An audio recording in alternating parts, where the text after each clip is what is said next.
ನಮಸ್ತೆ ನ್ಯೂಸ್ 90 ಕನ್ನಡ ವಾಹಿನಿಗೆ ಸ್ವಾಗತ. ಯರಗಟ್ಟಿಯಲ್ಲಿ ತಾಲೂಕು ಮಟ್ಟದ ಪ್ರಗತಿ ಪರಿಶೀಲನಾ ಸಭೆ. ಶುಕ್ರವಾರದಂದು ಯರಗಟ್ಟಿ ಪಟ್ಟಣದ ಸರ್ಕಾರಿ ಕನ್ನಡ ಶಾಲೆಯಲ್ಲಿ ತಾಲೂಕು ಮಟ್ಟದ ಪ್ರಗತಿ ಪರಿಶೀಲನಾ ಸಭೆ ಜರುಗಿದೆ. ಈ ವೇಳೆ ಆಡಳಿತ ಸುಧಾರಣಾ ಇಲಾಖೆ ಉಸ್ತುವಾರಿ ಅಧಿಕಾರಿಗಳು ಆದ ಮಾನ್ಯ ಶ್ರೀ ಅಶೋಕ ದುಡಗುಂಟಿ ಕೆಎಸ್ ಅಧ್ಯಕ್ಷತೆ ವಹಿಸಿದ್ರು. ಸಭೆಯಲ್ಲಿ ಮಾತನಾಡಿದ ಕರವೇ ತಾಲೂಕು ಅಧ್ಯಕ್ಷ ರಫೀಕ್ ಡಿಕೆ ಅವರು ತಾಲೂಕಿಗೆ ಅವಶ್ಯಕತೆ ಇರುವ ಹಲವಾರು ಸೌಲಭ್ಯಗಳ ಬಗ್ಗೆ ತಿಳಿಸಿದ್ದಾರೆ ಮತ್ತು ಪಟ್ಟಣದ ಅಂಬೇಡ್ಕರ್ ಶಾಲೆಗೆ ಮೂಲಭೂತ ಸೌಕರ್ಯಗಳನ್ನು ಒದಗಿಸಲು ಆಗ್ರಹಿಸಿದರು. ಈ ಸಂದರ್ಭದಲ್ಲಿ ಸವದತ್ತಿ ತಾಲೂಕು ತಹಸೀಲ್ದಾರ್ ಮಲ್ಲಿಕಾರ್ಜುನ್ ಹೆಗ್ಗನವರ್, ಯರಗಟ್ಟಿ ತಹಸೀಲ್ದಾರ್ ಎಂಎನ್ ಮಠದ, ಕರವೇ ಉಪಾಧ್ಯಕ್ಷ ಮಂಜು ಬಾವಿಹಾಳ್, ಕರವೇ ತಾಲೂಕು ಪ್ರಧಾನ ಕಾರ್ಯದರ್ಶಿ ಚೆನ್ನಪ್ಪ ಪಣತಿ ಸೇರಿ ಎಲ್ಲ ತಾಲೂಕು ಅಧಿಕಾರಿಗಳು ಉಪಸ್ಥಿತರಿದ್ದರು. Bureau report news 90 Kannada, Yaragatti.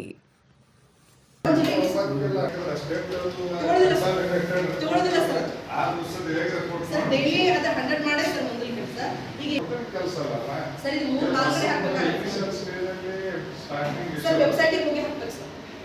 95%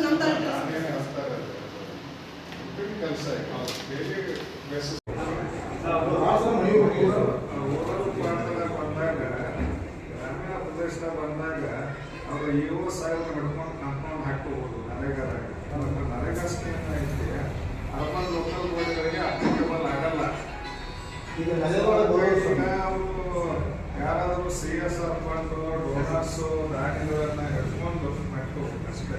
ಈಗ ಸರ್ ನಾವು ಪಟ್ಟಣ ಪಂಚಾಯತ್ ನರೇಗಾ ಭಾಳ ಪ್ರಾಬ್ಲಮ್ ಐತೆ ಸರ್. ಅಂಬೇಡ್ಕರ್ ಮನೆ ಶಾಸಕರು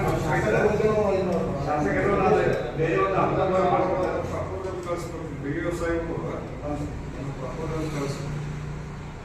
ಅದು MNR ಕೊಟ್ಟೆ ಸರ್. ಅವ್ರು MNR ಡೈರೆಕ್ಟ್ ಫಂಡಾಗಿ ವ್ಯವಸ್ಥೆ ಮಾಡಬೇಕು.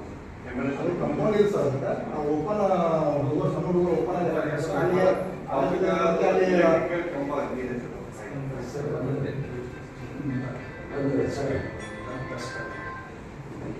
ಭಾಳ ಸಲ ಮನವಿಗೂ ಕೊಟ್ಟಿವಿ ಸರ್.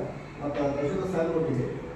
ಮತ್ತು ಸರ್ ಪಟ್ಟಣ ಪಂಚಾಯತ್ ಆಗಿ ಸಲುವಾಗಿ ಪಟ್ಟಣ ಪಂಚಾಯತ್ ಕ್ಯಾಶ್ ಇದೆಲ್ಲ ಕೆಲವೊಂದು ನ್ಯೂಸ್ 90 ಕನ್ನಡ ಸುದ್ದಿ ವಾಹಿನಿಯ ವಿಡಿಯೋಸ್ ನೋಡಲು ಸಬ್ಸ್ಕ್ರೈಬ್ ಮಾಡಿ, ಹಾಗೆ ಬೆಲ್ ಐಕಾನ್ ಪ್ರೆಸ್ ಮಾಡಿ.